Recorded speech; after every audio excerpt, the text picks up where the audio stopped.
தாய்லாந்தில் சோகம். சிறுவன் ஓட்டிய வாகனம் மோதி 8 பௌத்த துறவிகள் உயிரிழப்பு, 10 பேர் காயம். தாய்லாந்தின் வடகிழக்கு பகுதியில் உள்ள முக்தஹான் மாகாணத்தில் நேற்று நிகழ்ந்த கொடூர சாலை விபத்தில் 8 பௌத்த துறவிகள் பரிதாபமாக உயிரிழந்தனர். 11 வயது சிறுவன் ஒருவன் பெற்றோரின் அனுமதியின்றி ஓட்டி வந்த பிக்அப் ரக வாகனம் கட்டுப்பாட்டை இழந்து துறவிகள் மீது மோதியதே இந்த விபத்திற்கு காரணம் என கூறப்பட்டுள்ளது. அச்சமயத்தில் சுமார் 35 பௌத்த துறவிகளும் அவர்களது 5 உதவியாளர்களும் சாலையில் ஆன்மீக நடைப்பயணம் மேற்கொண்டிருந்த போது அதிவேகமாக வந்த அந்த வாகனம் அவர்கள் மீது பயங்கரமாக மோதியுள்ளது. இதில் 8 துறவிகள் சம்பவ இடத்திலும் மருத்துவமனையிலும் சிகிச்சை பலனின்றி உயிரிழந்த வேளை மேலும் 10க்கும் மேற்பட்டோர் படுகாயமடைந்து தற்போது முக்தஹான் மருத்துவமனையில் தீவிர சிகிச்சை பெற்று வருகின்றனர்.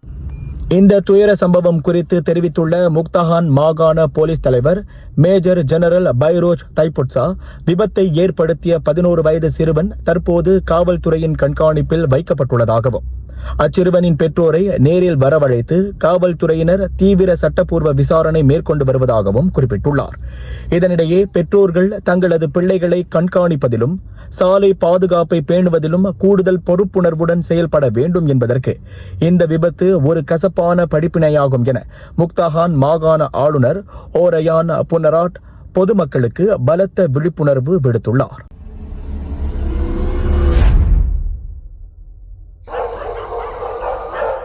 அது வேற.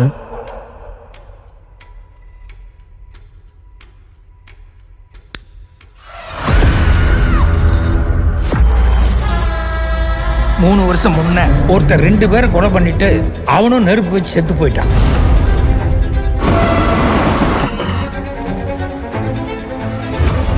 ₹3000 நீங்க வீடு தரீங்கன்னா 3 பேர் என்ன 30 பேர் கூட பக்கத்துல படுக்க சுத்துங்க சார்.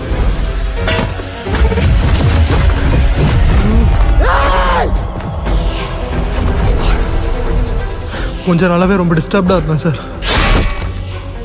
என்ன பாலு, ஓனம்லாம் இருந்துருச்சு, உன் பேரை சொல்லுதான். நீங்களாம் மட்டும் கையில மாட்டீங்க, அப்படியே ஒரு சாமானோட பயம் இந்த சொசைட்டில எந்த பாதிப்பு ஏற்படுத்தாது. ஆனா நம்மளோட பயம், இதுக்கு இருக்க ஒரே சொல்யூஷன் வீடை மாத்துறது தான். எனக்கு என்னமோ நான் தான் அதெல்லாம் கற்பனை பண்ணிக்கிறோன்னு பயமா இருக்கு. யாருக்காகவும் நீங்க உங்களை கஷ்டப்படுத்திட்டு இங்க இருக்கணுன்ற அவசியமே இல்லை. அந்த பையனோட கன்ஃபியூஷனும் இதுல இருக்கு. கொஞ்சம் ஸ்ட்ரேஞ்சா இருக்கும். என்னை பார்த்தா நான் உனக்கு பைத்தியம் மாதிரி தெரியுதா? இதே வீட்டுல தான் நானும் இருக்கேன். எனக்கு அப்படி எதுவுமே நடக்கலையேப்பா. சார் அப்படி இருந்தா எங்க போனாலும் இதுவே தானே சார் எனக்கு திரும்ப திரும்ப நடக்கும்.